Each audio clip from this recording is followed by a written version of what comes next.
السلام عليكم ورحمة الله وبركاته ቤተሰብ እንዴት ናችሁ አላችሁ እኔ ጋር ሁሉ ሰላም ነው አልহামዱሊላህ ኑሩልኝ ቤተሰብ እና እቺን ቪዲዮ ሰብስክራይብ ሼር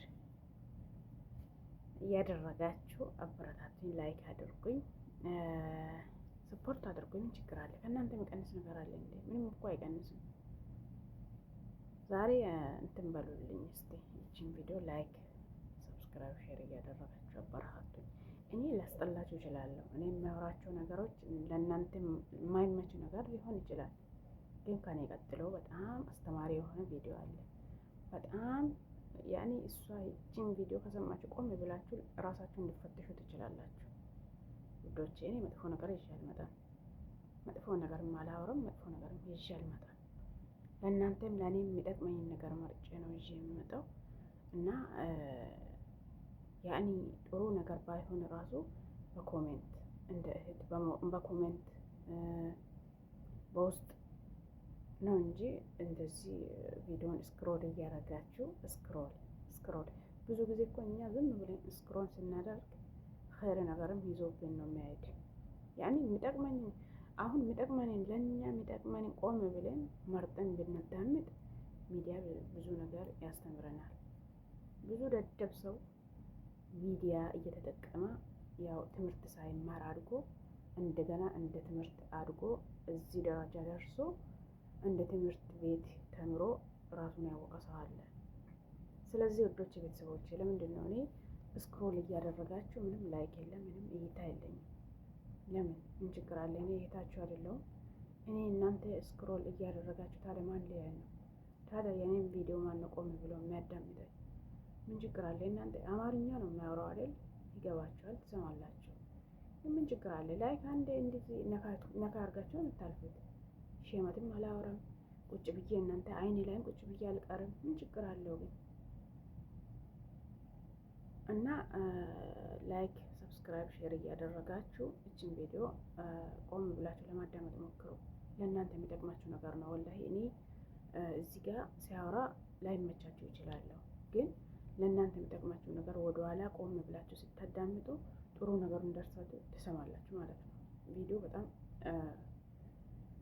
ያስተምራችኋል ብዬ አስባለሁ ሰው ልጅ ያጠፋል ወንጀለኛ ሁላችንም ወንጀለኛ ነን ግን ወንጀላችን ቆም ብለን አይተን የት ነው እኔ የት ነው ያለሁት ምን እየሰራው ነው ምን ላይ ነኝ ብዬ ራሴን ቆም ብዬ ካልጠየቅኩኝ ወደ ገደል ነው የሚመራኝ ስለዚህ ቆም ብለን ራሳችንን ፈትሽ ለማለት ነው እና ቪዲዮ በጣም አስተማሪ የሆነ ቪዲዮ ነው ቆም ብላችሁ እቺን ቪዲዮ እስከ መጨረሻም ለማዳመጥ ሞክሩ እና 10 ደቂቃ 15 ደቂቃ እንደዚህ ብታየው ለኔም ይጠቅመኛል ለእናንተም ይጠቅማችኋል ማለት ነው ቤተሰብ ወላሂ እኔ መጥፎ ነገር ይሻል መጣው እና እቺን ቪዲዮ ለማየት ሞክሩ ላይክም አድርጉ ዝም ብላችሁ አታሳልፉ አማና ብያለሁ ለምንድን ነው የምታሳልፉኝ እኔ እኮ አንድም ሰው ጥሩ ነገር ይዞ ከመጣ ወላሂ አላሳልፍም ላይክ እያደረኩ ነው የሚያሳልፈው ግን ያ ላይክ ማንም ሊመልሰኝ አይችልም ዝም ብሎ ነው የሚያሳልፈው የኔን እንትን ማለት ነው ቤት ገብታችሁ ብታዩ ምንም ላይክ የለኝም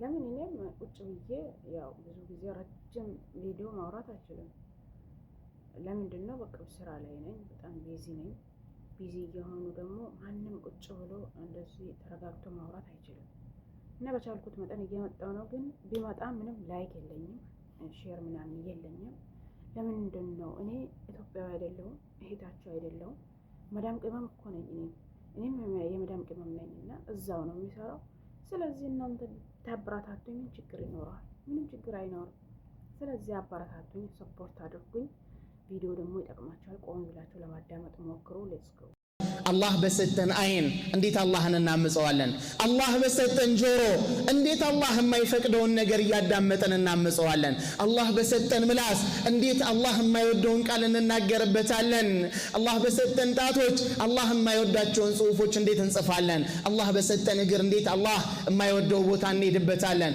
አላህ በሰጠን አእምሮ ከእንስሳና ከተለያዩ ፍጥረታቶች ልዩ አድርጎ ከፍ ያደረገንን ትልቁን መሳሪያ አቅልን የሰጠን ጌታ እንዴት መጥፎ ነገር አላህ የማይወደውን ነገር እንዴት እናስብበታለን ባረከላሁ ፊኩም ሁሌም አላህ በሰጠን ጸጋ ልናመሰግነው ይገባል አዎ ስልክ አልነበረንም ትላንትና ኢንተርኔት መግዣ አልነበረንም ገንዘቡንም የሰጠን አላህ ነው የኛነቱ ንስብይ ነው እንጂ بالحقيقة ገንዘቡ የአላህ ነው። ምክንያቱም አላህ ወአቱሁም ሚን ማሊላሂ الذي آتاكم ከሰጣችሁ ገንዘብ ስጧቸው ነው የሚለው አላህ Subhanahu Wa Ta'ala። ገንዘቡም የአላህ ነው፣ እኛም የአላህ ነን። ጸጋዎቹ በአጠቃላይ የአላህ ናቸው።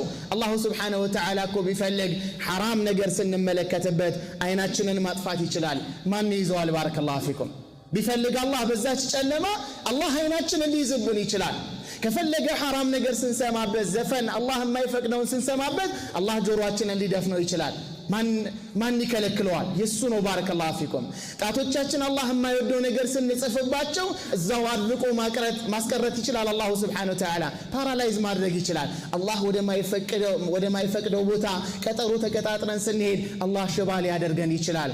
በል ከፈለገ አላህ ሁሉንም የሰውነት ክፍሎቻችን ሞተራችን ባንዴ ቀጥ እንዲል አላህ Subhanahu Wa Ta'ala በዛች ለሕዛ ወደ አኺራ ጊዜያችን ደርሶ ሊይዘን ሊወስደን ይችላል። ነገ የውመል ቂያማ የሰው ልጅ የሚቀሰቀሰው በሞተበት ሁኔታ ላይ ነው። በሱጁድ ላይ የሞቱ ሰዎች ሱጁድ አድርገው ይቀሰቀሳሉ። በአላህ መንገድ ላይ ተገለው ደማቸውን እያንጠባጠቡ የሞቱ ሰዎች ደማቸውን እያንጠባጠቡ ይቀሰቀሳሉ። ነገ የውመል ቂያማ ተልቢያ እያደረጉ ኢሕራም አድርገው በሐጅ በዑምራ የሞቱ ሰዎች ነገ የውመል ቂያማ ይብዓሱ ሙለቢያን ለበይክ አላሁመ ለበይክ እያለ የመጀመሪያዎቹም የመጨረሻዎቹም መላኢካውም ጂንም ባለበት በዚህ በመልካም ነገር ደረቱን ነፍቶ አላህ Subhanahu Wa Ta'ala ወዶለት ተቀብሎት በዚህ ልክ ሲቀሰቀስ ወንጀል እየሰራ የሞተ አካል على رؤوس الاشهاد ዛሬ ጨለማ ውስጥ ጨለማን ተገና አድርጎ አግሎ ነበር። ዛሬ መጋረጃና በር ክላስ ተጠቅሞ አግሎ ነበር። ነገ የውመል ቂያማ አላህ يفضحه አላህ ያዋርደዋል። የመጀመሪያዎቹም የመጨረሻዎቹም በተሰባሰቡበት አላህ Subhanahu Wa Ta'ala ያዋርደዋል። ለዛ ነው የዛች ቀን ውርደት ከባድ ነው። ባረከላሁ ፊኩም። ለዛ ነው ነቢዩላህ ኢብራሂም ተጨንቀው ምን አሉ? ወላ تخزني يوم يبعثون يوم لا ينفع مال ولا بنون إلا من أتى الله بقلب سليم